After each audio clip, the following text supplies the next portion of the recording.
this session for varied reasons. It could be due to the fact that you wanted to come and show personal love that you have for Palmer. I'm most grateful for that.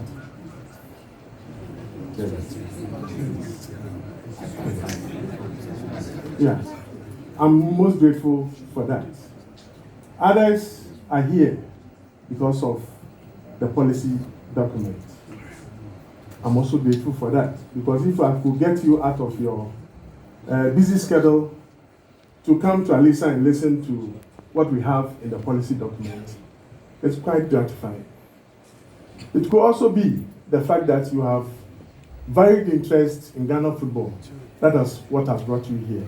That one, I'm also grateful for that, because if football is organized in the manner that we all think, it will build a kind of environment that we are all pleased, especially looking at the new democracy that we want to imbibe into our body politics of football.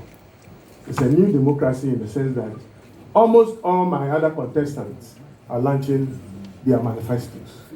And to me, you need to contest these elections based on the record that you have made at the FA. I have served in various capacities at the FA. I've served from National U17 up to the Blasters level. It's my record.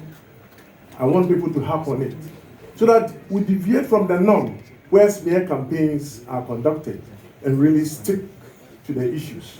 That is the way to build democracy.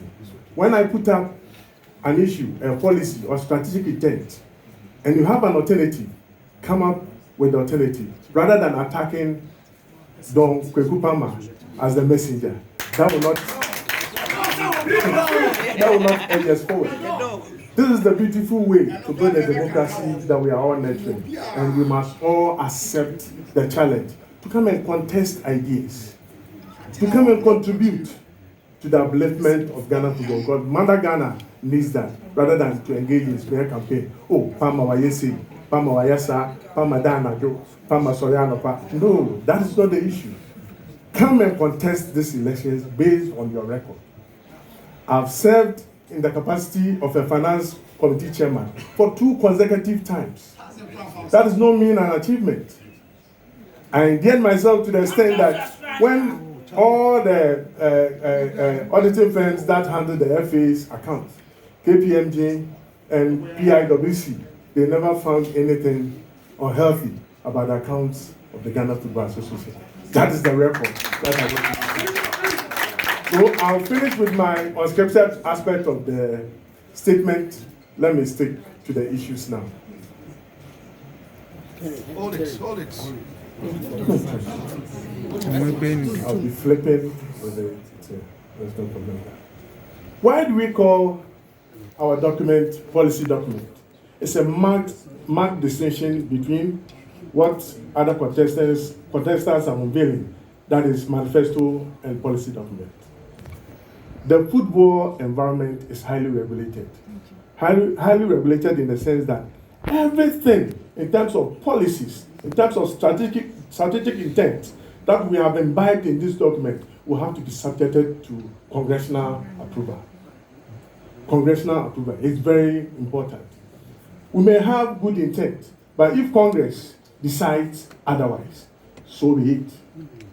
So we have put in place strategic intent, and we don't intend to call it manifesto, because we are not there to implement what we want, but it will only be what Congress wishes the football direction to be. That is how come we have captioned this as what? As a policy document. So you know the marked distinction. I don't want to entangle myself in any semantics, but the fact is that this is a policy document and not a manifesto. So anytime you are referring to the Palmer team, please refer to this as the word, as the policy document and not a manifesto. I hope that is clear.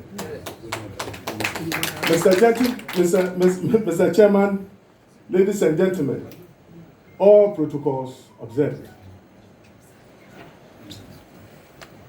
I would like us to put football in a perspective that some may be sour, going to be very, very interesting for all of us to grasp. By this, I mean, we refer to the era that I was part of, that is during the Kwesi Nyantakyi era. We went as far as Cape Coast to organize a summit. And the intention was that we wanted to reform Ghana football. So reform was on the agenda. When Anas expose was shown, June 6th, 2018, it brought football to its knees. What was important in terms of lessons learned out of the Anas's expose was that Ghana football will have to be reformed. So reform has never been out of the agenda of Ghana football. Normalization Committee, FIFA Article 8, also took over. And the drive was what? Reforms. That is what motivated and pushed our campaign team to adapt the theme of our policy statement as well, reforming Ghana football. Nothing but reforms, because it's only reforms that can change the face of Ghana football.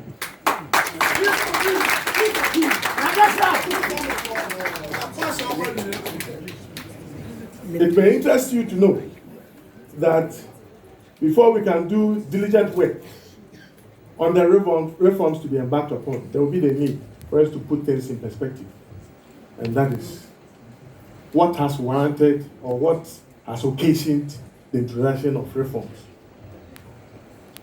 into the game of football. Is very important. The architects referred to it as there were structural defects. Structural defects means the foundations were not well laid. And for that matter, there is the need for corrective action or remedial action to be taken in order to advance the cause of Ghana football. That is very key. What were some of these structural defects? Some of these defects were systemic. We need them. The organogram of the FA could be part of it. Policies of the FA could be part of it. So we had systemic defects. Others were procedural by way of even the way we give award decisions at the FA. We had issues with it. Everybody would grumble over it. No, we don't like this ruling. People are not treating us well. So we had procedural issues. Others were regulatory. Because you take the laws governing our game, and there are a lot of ambiguities. One aspect is saying this, another aspect is saying that, and at a point, you are caught in a quagmire as to which direction to go. So we had regulatory issues or defects. Some were administrative. Do we have an approval process? Do we have compliance and auditing? Do we have the bare bones, the bare structures to see to the day-to-day running of the FA? So it also occasioned another defect.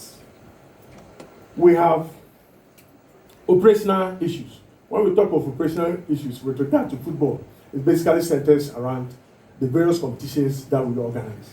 Were they properly organized? At a point, you organize the competition, and when you are especially at Division 1, I've survived the league, only to realize that in about 3 weeks or 5 weeks' time, another ruling will come, and tsunami will take you to division, a lower division, that is Division 2. So we had operational issues.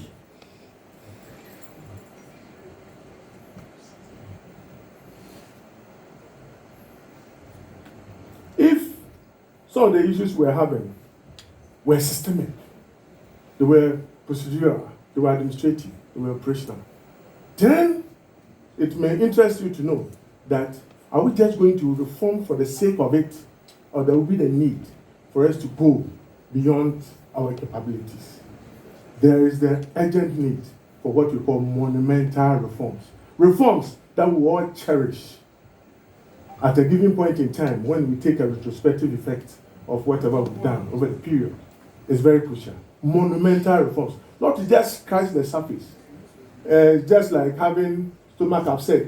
You go and put plaster on it, you will not be able to cure it.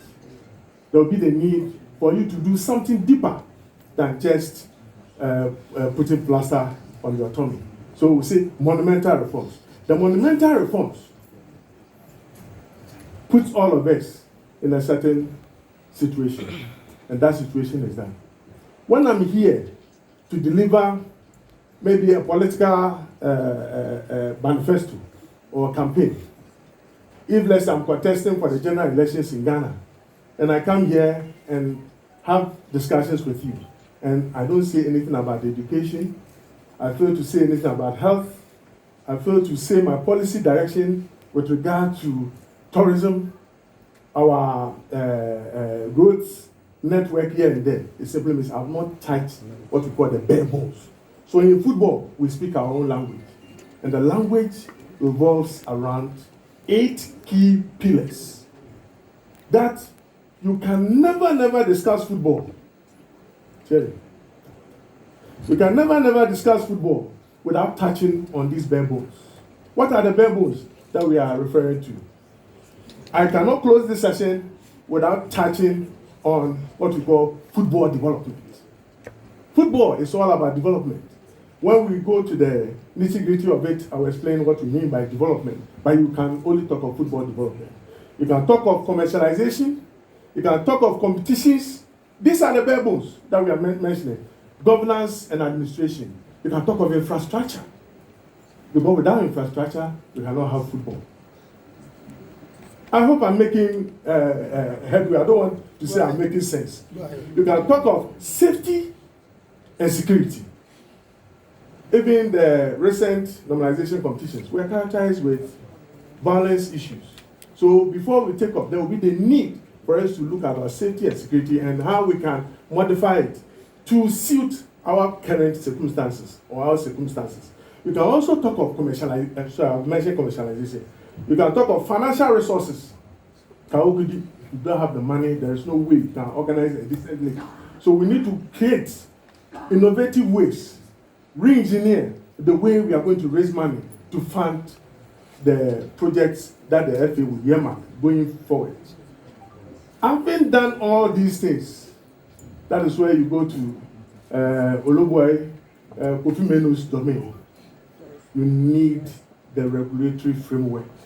So you have to redefine and re-regulate the laws to back the reforms that you have introduced. Because within the administrative wing, you may propose certain things that you will need congressional approval.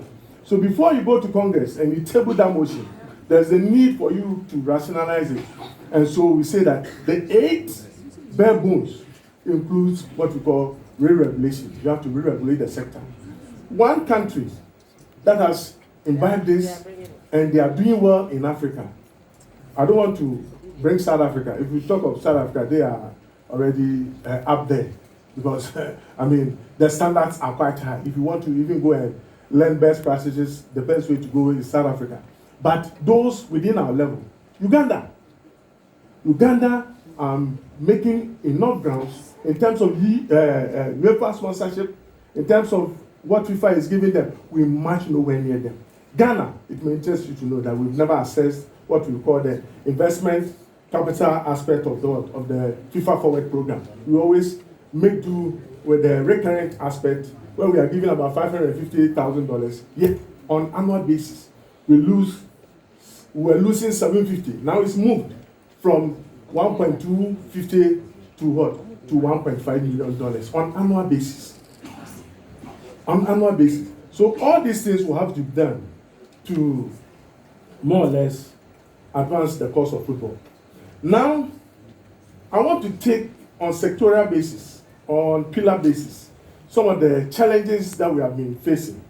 We have one structured pathway in youth development. When you come to Tema Youth, the way we develop our youth are quite different from when you go to WAFA. WAFA will put them, I don't want to describe, in a very confined community where these boys eat, drink, sleep, everything about football. But Tema Youth, they will come, train in the morning, go home, and return the next day. It's the same with what my colleagues in Amidas. Talent identification process is tainted with bias selection. A player will come, you will see that this boy is multi-talented, yet because he doesn't know the people involved in the selection process, they are not selected.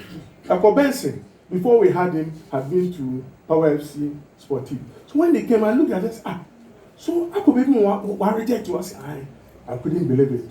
When we took Akko Benson 2 years down the line, Akko Benson was featuring for the Black Stars against Brazil.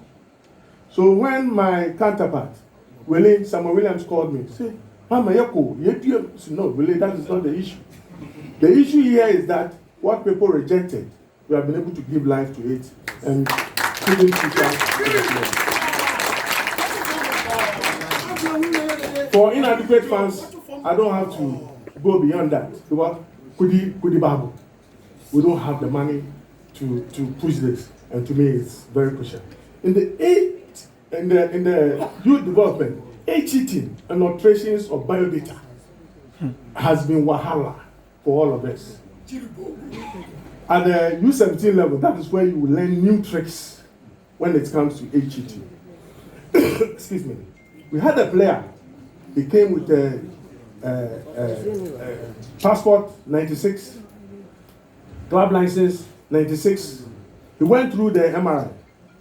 Subsequently, when the 96 group failed, he came back with a 98 passport, 98 license, and he also went through the MRI. We are about pushing the documents to CAF when we realized that, hey, trouble yazo. So we had to quickly call for the records and rescind our decision for submitting. If that had not been the case, that one, it's straight protest. There's no way we could have survived it. Because we'll be deemed to have deliberately and forcefully take the records of the player without the administrators knowing it. The last bit of it, in terms of the problems that we are facing, in terms of youth development, is there is no identifiable style of play. Nana will always tell you, what is the style of play? Is it samba or is it agro? We don't have it. So you go to the national teams, what those within the lower ranks are doing are quite distinctive from what others are doing at a different level. And ask yourself, in terms of level of progression or transitional period, how would these people be able to understand each other going forward? Some, after under 17, they'll come and conduct a new program for the under 20. And the question is that, so those we took for the under 17, what happened? Because one coach will say that I wouldn't like to continue with what Thunder has started in order for me to give glory to Thunder. So by way of exercising that right, they drop an entire squad and also start with a new program. It doesn't help us in terms of our level of progression with youth development. We have another segment, governance and administration. This is another hurdle or factor that is militating against the growth of football in the country. The first issue is that tainted corporate image as a result of perceived corruption. At times, you don't feel comfortable working in the image as an administrator. There was a time we went to Kumasi to play a game, I think the Congo game. I went to Anochi to visit a friend. Just as I was hesitating, the security guard said, Masa, why do you have family and mommy? Oh. Meanwhile, this was a trip I paid for my air transport. Me, when I go to said places, I don't like that Wilfred. So what I do is that my locals. So I'll be sleeping in Golden Tulip. But it's only where I lay my stubborn head. But in terms of my fufu, don't go there. I'll go for my fufu. So virtually sponsoring myself, but I'm being perceived to have received money from the government sources authority. So we have that tainted image that we need to repair. We need to engage in what we call image enhancing drive. So that at the end of it all, we'll all be proud to be part of the football industry. At the micro level, that is the clubs, and at the macro level, that is at the FA. Do the clubs have requisite personnel to drive their policies? It's totally non-existent. It's totally non-existent. So the fact is that we need the men when it comes to the development of the game. It's very key and important. We need the men who deliver the projects for us.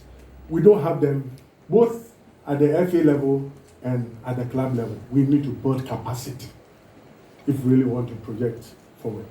The organogram, as presently structured, does not augur well for checks and balances. There is no delegation of responsibilities. The structure will be there. When the executives travel outside the country, we travel with the business in our pockets. Committees, emoluments are not paid. It will have to change. We need to put in place proper structures, systems and procedures, that it doesn't have to take me, Palmer, to change secretariat and other officers to deal with it. I don't always have to more or less micromanage the FA. The structures of the FA must be made to work. When we have compliance and auditing, they have to work. They have to do the inspection before we move on.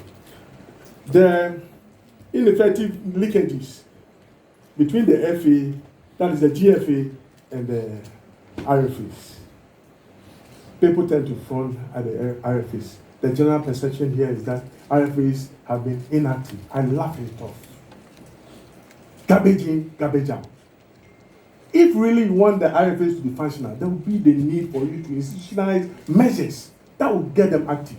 You don't create a system and you expect the system to re-originate itself and work naturally. There will be the need for you to put the dots on the I's and cross the T's. So how do we intend to let it work? We have licenses being issued. RFA will have to move all the way from Balaga to Accra and have their licenses processed. Is that the way we want this to go? A club has to pay for, let's say, yellow cards or questionable, offenses. That person will have to move all the way to Accra. Will it not be prime and proper for the RFA to receive something of this nature and later on remit the cash to the FA? And to me, the beauty of it is that with regard to the licensing, the moment they finish with the processing, RFA keeps 40% and they remit 60% of the processing fee to the headquarters. When they return the 40%, what do they use it? They will use it to build capacity at the RFA level. All we require from them is for them to submit quarterly, monthly, or regular reports to the FA. That is the kind of linkage or the bond that will have to be created. Human and vehicular congestion at the FA. You go there at times, when they call you chairman, if you don't take time, something will have to fall. Another chairman, something will have to fall. So when you are getting closer to the GFA, you are scared. Is that the way we want things to go?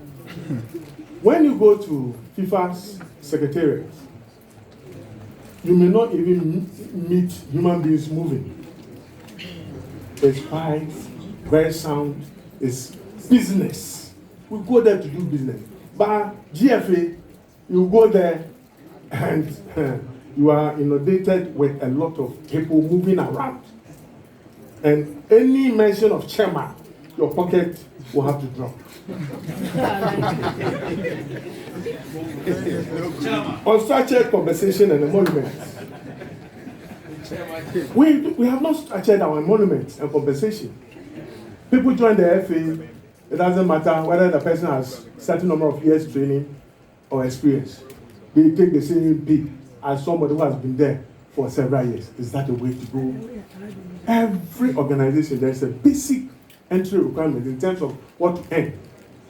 What we earn as executive council or executive committee members has always been a brouhaha matter. Hey, they've taken $50,000. They've taken. I'm quite sure when normalization took over, at least you've seen that we're dealing with conservative figures. We're dealing with conservative figures. The fact of the matter is that every person in football, every stakeholder in football will have to understand that when I offer my services at the executive council level, I need to earn something. But that should be made public. That is transparency. We are here. I'm supposed to earn maybe 10,000 or 5,000 or 2,000 Ghana cedis at the end of every month. It's known to everybody. It's not that, oh, when we go there, then we go and approve something, then it will become a whole hell of an issue. And when Todd sees me, because he is thinking that Palmer is pocketing about 15,000, then it turns into another matter. No such wahala. Everything will have to be explained right from the onset, so that we all get fair understanding of exactly how the monument will go. This is my area that I enjoy very much. That is finance. Schedule behind you. At the point when you don't even know how to make money or enjoy money, when you even receive the money, you will not know how to use it. So cockroaches will come for it. Cockroaches will come for it. The FA has had a lot of issues with regard to finance. And I remember a young lawyer that we are very close, Selassie Abita, told me, Mama, somebody is selling gallons and is making money. You are selling the passion of the nation. Mama, you are selling the passion of the nation. Football will be our pedal. You are still struggling to make money. It doesn't have to happen. So we are of the view that there should be innovative and creative ideas to raise money. We are where we are because of one, budgeting and budgetary control techniques. Do we spend according to budget? No. You'll be there. We buy out of what? Impulse. So I did a conduct. No. Proper organizations are not managed in that manner. It has to go through an audit trail. It goes to the audit and compliance. They will have to verify whether this was in our budget. So they will make references to the finance committee budget, and finance committee will have to answer whether they have approved of such a budget before it goes. As and when we start implementing this budgeting and budgetary control, we will get to a certain point that every amount expended, be it capital expenditure or recurrent expenditure, will go by the budget. Lack of accountability to establish the audit trail. Transactions are conducted in terms of proper documentation, what we call evidential proof or source document. We tend to lack them at the FA.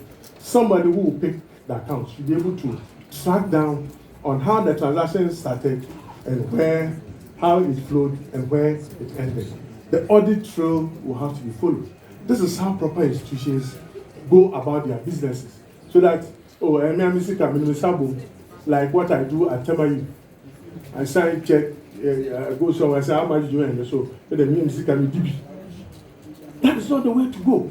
So if we are a club and you want to point to the FA chairman to say that FA chairman, be accountable within your own body politics of your small corner club, try and achieve accountability for all of us to see. So that when you come and say, oh, even Hasselfolk, we don't do what you, the FA, is doing. You will be on a very sound ground in such discussions.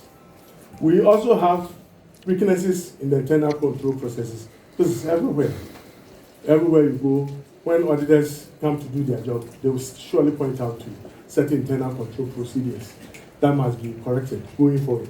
But people who are elected in the account or finance area, the moment these issues are flagged, they become alarmed and start reporting in a certain manner. I need this go with this go. Something may look irregular, but it's regular in the financial sense, and that is very key. Lack of independence of the finance committee. Finance committees and audit committees must be allowed to work. It's very key. You cannot more or less micromanage the finance committee. When you check what happens at the FIFA level, their accounts are signed by the chairman of the finance committee, because the company laws are very strict on this, that all accounts or financial statements must be signed by the directors of the company. But if you get to the FA, we are having Ishmael signing our balance sheet. Ishmael is not a director of the company. It raises issues in terms of the law. Complete disregard to reporting standards and practices that enforce what we call transparency. Infrastructure development. Minister of Youth and Sports has gone on overdrive in terms of infrastructure development. This is an exercise that the FA will have to back the ministry. If we were at the helm of affairs, I would have accompanied the minister in most of these projects in terms of the inspection. Because at the end of it all, who is going to benefit from the use of these facilities? It's the sporting fraternity that will benefit. And football, being the #1 sport in the country, will surely benefit from that. So we need to begin to create these infrastructure. It's because of the fact that we have not more or less emphasized on what we call the club licensing system to ensure that certain basic infrastructure are owned by clubs or are constructed by clubs. And when we turn to international competitions, we tend to struggle.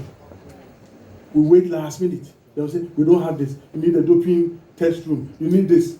That is not the way for us to go. Let us make sure that since we have accepted to play football at a certain level, let us embrace the concept of club licensing. It will help all of us. Lack of culture.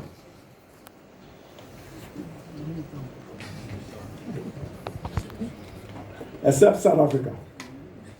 All the other African, I've not been to Egypt. So when I say except South Africa, you should understand me. All the other African countries, maintenance culture, poor. You get to Accra Sports Stadium, and if you want to use the washroom, massa, you have to squeeze your face. Maybe go and hide somewhere. At a point, you are a big man, but if you don't take time, you go and do the thing at a place that is unapproved. Because the conditions at the washroom are not good.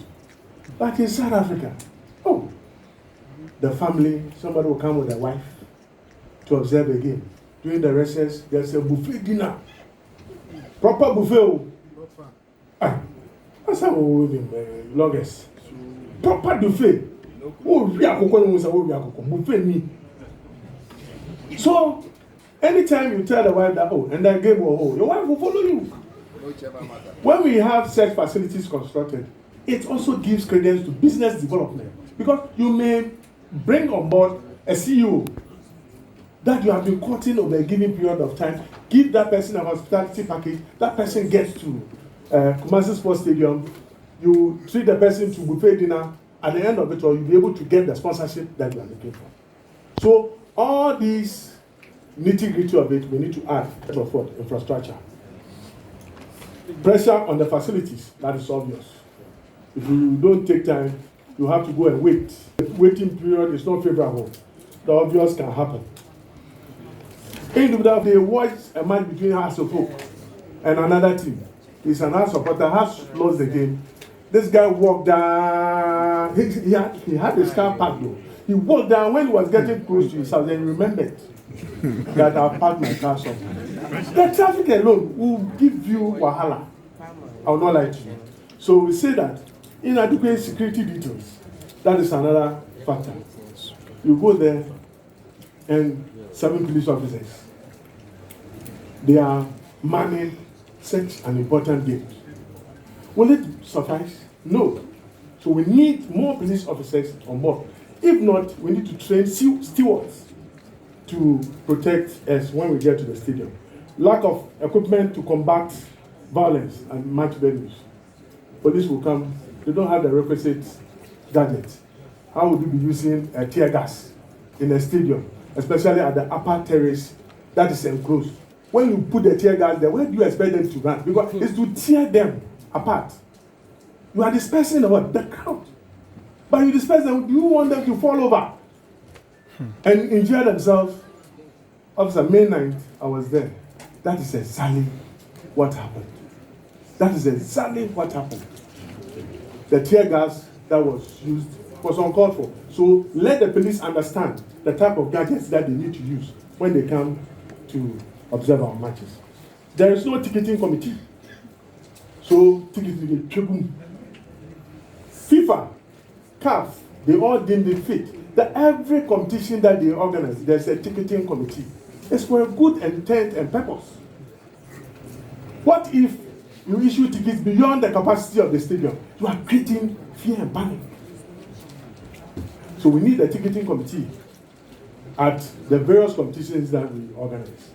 Perceived poor officiating, referee, then people will just rush on the referee, keep the referee proper. At the end of it all, you have created violence. That is uncalled for. We also have unavailability of medical personnel. People, especially during tough matches, they tend to work. The heat here and there because there is no medical staff there. Even the records at the club level, we tend to have people who are injured, but we don't have records on them. You need these records so that even during the healing processes of these injured players, there will be something on record to help the medical team to facilitate that.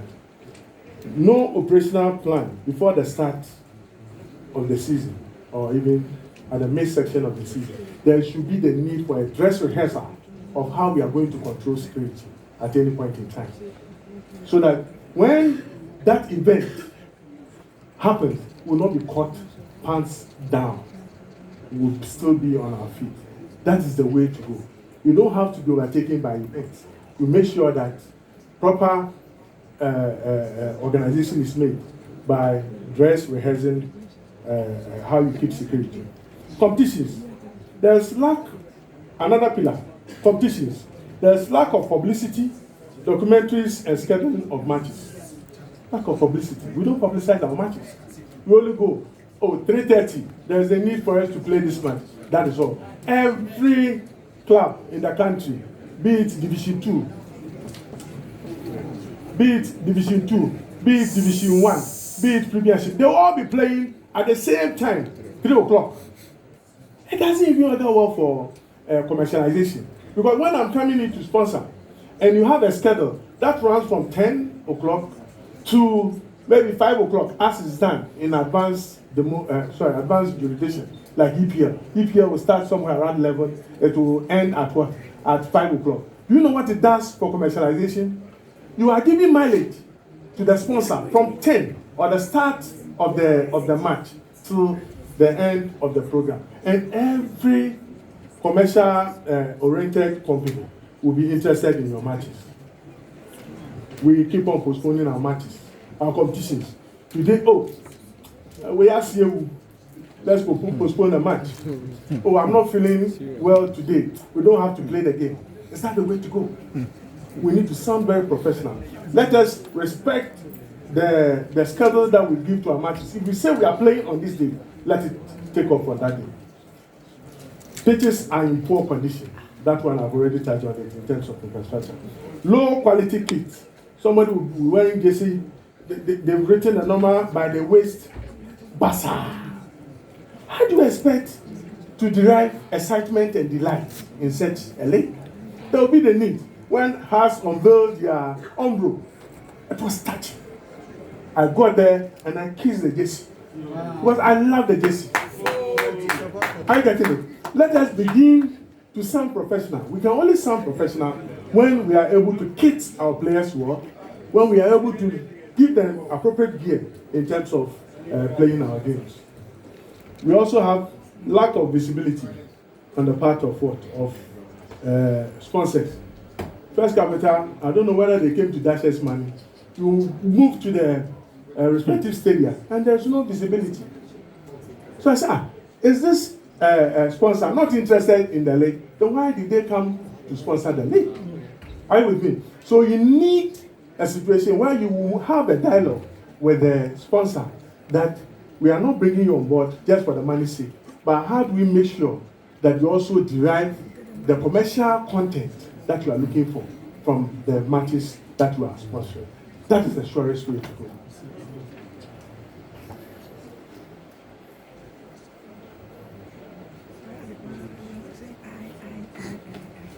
All these things have been said, and these are the bare bones that I have described.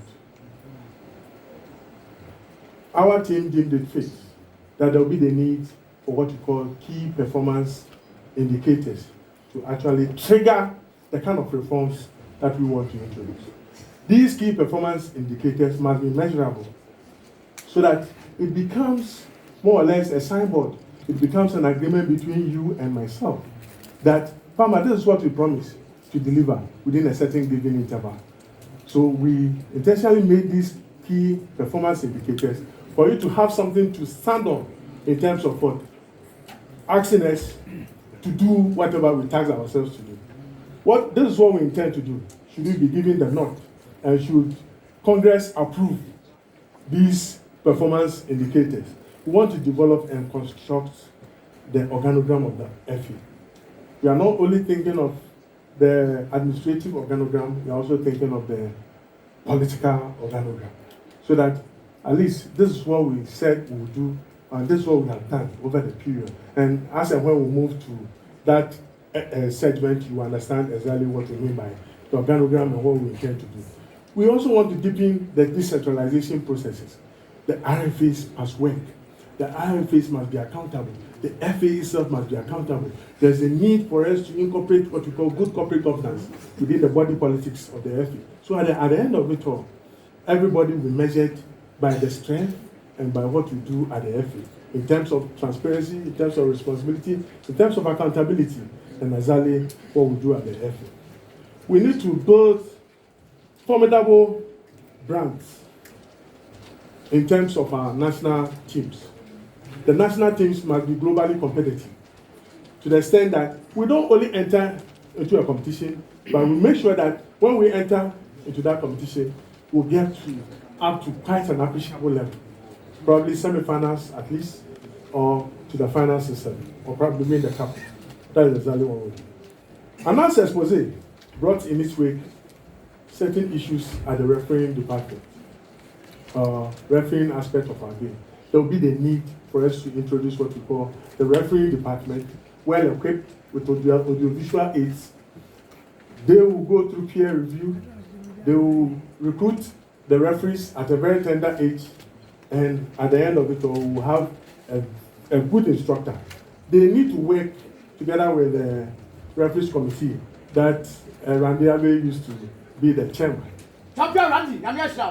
When you have that, the manager, the referees manager, will be a secretary to the referees committee, so that in terms of records at the FA secretariat, the referees department or the manager will be able to enforce some of the issues that are discussed there.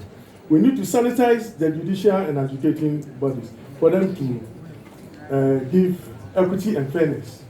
You have the view that the way issues are handled at the FA in terms of the adjudicating body, if you don't take time, it will make you mad. You will get a ruling, you will go through, and if the mental torture alone can kill you. Because a friend had a similar judgment.